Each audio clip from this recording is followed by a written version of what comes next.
নমস্কার, আমি ডক্টর দীপানিতা পাল, homeopathy consultant. আজ এই ভিডিওটির মাধ্যমে বলবো যাদের পেনফুল মেনস্ট্রুয়েশনের সমস্যায় ভুগছেন, মানে মহিলাদের ডিসমেনোরিয়া সমস্যায় যারা ভুগছেন, তারা কিভাবে যখনই মেন্সের ঠিক প্রথম দুদিন প্রচণ্ড ব্যথায় ছটফট করছেন এবং এই ব্যথা কমানোর জন্য আপনারা কি কি ঘরোয়া পদ্ধতি ব্যবহার করবেন।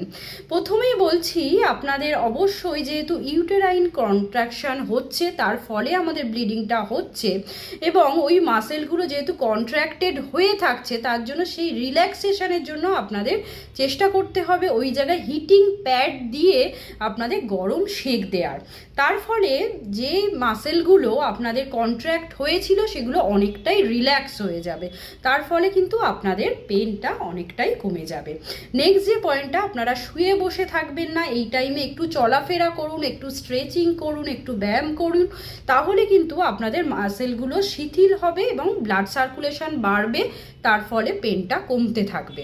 নেক্সট যে পয়েন্টটা হচ্ছে, অবশ্যই বেশি পরিমাণে এই টাইমে জল পান করবেন, পর্যাপ্ত ঘুমাবেন, সুষম খাদ্য গ্রহণ করবেন। তার পাশাপাশি যেটা করবেন, ওই যে আমাদের তলপেট আছে যেখানে আপনাদের পেনটা হচ্ছে, সেই জায়গায় আপনারা সার্কুলার মোশনে ম্যাসাজ করবেন। তাহলে কিন্তু আপনাদের ওই ম্যাসাজটা কিন্তু আপনাদের ওই যে মাসেলগুলো কন্ট্রাক্ট হয়েছিল সেইগুলোকে অনেকটাই রিল্যাক্স করে দেবে। তাই অবশ্যই ম্যাসাজ করবেন, তাহলেও দেখবেন পেনটা অনেকটাই কমে যাবে। এছাড়াও আপনারা একটু মেডিটেশন করতে পারেন বা স্ট্রেস কমানোর জন্য যে সমস্ত যোগা আছে সেগুলো করতে পারেন। আর একটা যেটা করতে পারেন, আপনারা আদা চা বা পুদিনা চা এই টাইমে যদি খান, তাহলে দেখবেন পেনটাও অনেকটা রিলিফ পেয়েছেন।